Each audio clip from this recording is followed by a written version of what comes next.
தாவீதுன்னு சொல்லிட்டு ஒரு மனுஷன், அவனோட வாழ்க்கையில எல்லாம் இருந்துச்சு.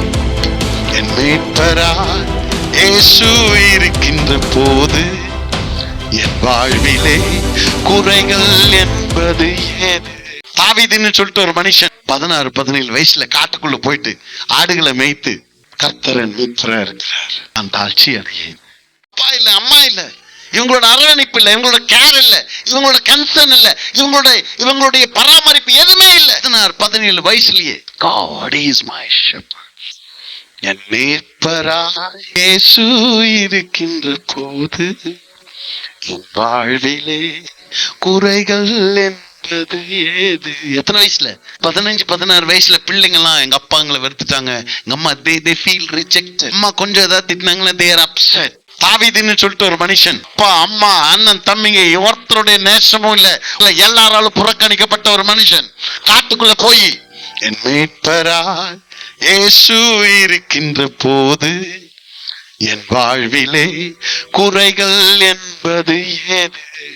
தாவீது என்னடா இவங்கெல்லாம் யாரும் உன்னை நேசிக்கல, உங்க வீட்டுல ஒரு பெரிய ஃபங்க்ஷன் நடக்குது, உங்க ஃபேமிலியில இருந்து ஒருத்தனை ராஜாவாக்க போறாங்க, இன்னைக்கு ஒண்ணுமே தெரியல தாவீதுக்கு. இப்படி ஒரு நடக்குதுன்ற இன்ஃபர்மேஷன் கூட அவனுக்கு இல்ல, இன்விடேஷன் வேண்டாம், இன்ஃபர்மேஷன் கூட இல்ல அவனுக்கு. He was busy in the wilderness worshiping God.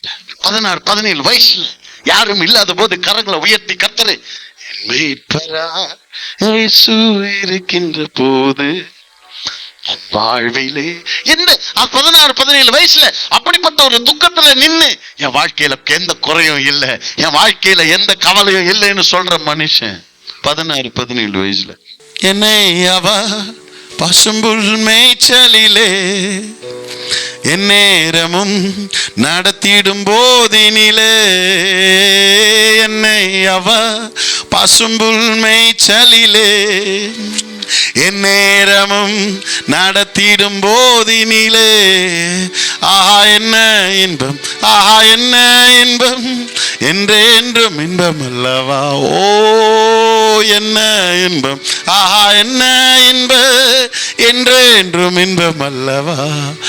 எந்த ஒரு காரியமும் தேவன் மேல் அவன் வைத்த அன்பை எதுவுமே அசைக்க முடியல. அதனால தாவீது சொன்ன ஒரு நாள், கர்த்தரை எப்பொழுதும் எனக்கு முன்பாக வைத்திருக்கிறேன், நான் அசைக்கப்படுவதில்லை.